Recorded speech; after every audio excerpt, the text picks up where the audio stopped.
Aujourd'hui, nous allons parler d'un événement diplomatique majeur qui s'est tenu à Koulouba le 21 février 2025. Cette rencontre pourrait avoir des implications importantes pour la stabilité régionale en Afrique.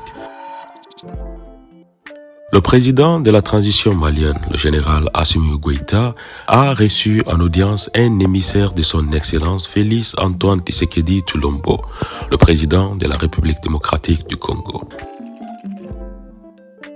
Un moment clé pour les relations bilatérales entre ces deux nations africaines. Monsieur Constant Mutamba, ministre d'État et garde des Sceaux de la République démocratique du Congo, était à la tête de cette délégation. Il a été accompagné par l'ambassadeur de la République démocratique du Congo au Mali et des conseillers. Également présent, le ministre malien des Affaires étrangères, M. Abdoulaye Diop.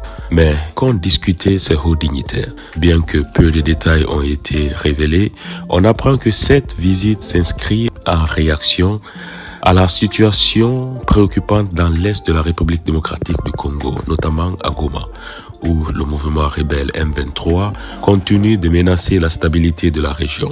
Cette situation est cruciale et mérite toute notre attention. Le Mali, qui a une expérience significative dans la lutte contre le terrorisme, est dans une position unique pour échanger des informations et des stratégies avec la RDC. Ces jeunes nations pourraient bénéficier d'un dialogue approfondi sur leur expérience respective contre les menaces émergentes. Malgré leur distance géographique, le Mali et la République démocratique du Congo partagent des relations fondées sur des liens historiques, culturels et politiques. Une opportunité pour renforcer leur coopération dans des domaines où ils affrontent des défis similaires. Cette rencontre semble en effet marquer une étape importante dans les relations diplomatiques entre les deux pays. La RDC, qui a toujours cherché à collaborer dans les domaines de la sécurité, pourrait trouver dans le Mali un allié très précieux.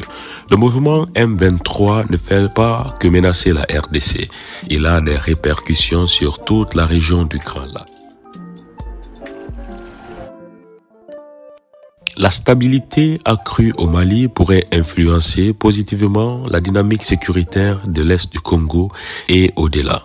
Il reste à voir comment ces discussions se traduiraient en actions concrètes. Que pensez-vous de cette rencontre? Est-ce que cela pourrait changer la donne pour la sécurité de la région? N'hésitez pas à partager vos pensées et vos analyses dans les commentaires ci-dessous. Merci d'avoir regardé cette vidéo et surtout, n'oubliez pas de vous abonner et activer toutes les cloches de notification pour ne pas manquer des actualités de l'Afrique et de la diplomatie internationale.